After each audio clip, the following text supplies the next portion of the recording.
ထိုင်းနိုင်ငံတောင်ပိုင်းမှာပြစ်ခတ်မှုနဲ့ဘုံပေါက်ကွဲမှုတွေဖြစ်ပွားခဲ့ပါတယ်။ဝီဂါလူမျိုးတွေကိုပြန်ပို့မှုကြောင့်တိုက်ခိုက်မှုဖြစ်နိုင်တယ်လို့နိုင်ငံရေးသုံးသပ်သူတွေကပြောကြားထားပါတယ်။ထိုင်းနိုင်ငံတောင်ပိုင်းခရိုင်တစ်ခုမှာယနေ့ည9နာရီကျော်ခန့်ကပြစ်ခတ်မှုနဲ့ဘုံပေါက်ကွဲမှုတွေအများအပြားဖြစ်ပွားခဲ့ပါတယ်။ပြစ်ခတ်မှုအတွင်းထိုင်းစစ်သား2ဦးသေဆုံးပြီးတော့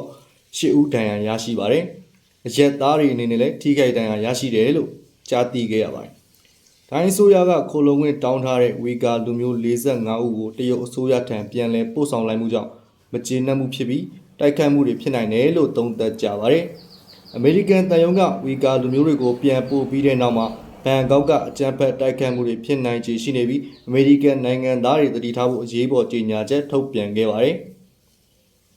2015ခုနှစ်ကလည်းဝီဂါလူမျိုးတွေပြန်ပို့ခံရပြီးတဲ့နောက်အာရဝံဖျားကြောင့်တရုတ်ခရီးသွားတွေအများစုသွားလာတဲ့နေရာကိုဘုံခွဲတိုက်ခိုက်တာကြောင့်လူ20ကျော်သေဆုံးပြီးတော့125ဦးဒဏ်ရာရခဲ့ပါတယ်။အားလုံးမိတ်ဆွေများအနေနဲ့ထိုင်းနိုင်ငံမှာအသွားအလာဂရုစိုက်ကြဖို့ကိုယ်လုံးကြုံရေးကိုအထူးဂရုစိုက်ကြဖို့တိုက်တွန်းလိုက်ပါတယ်။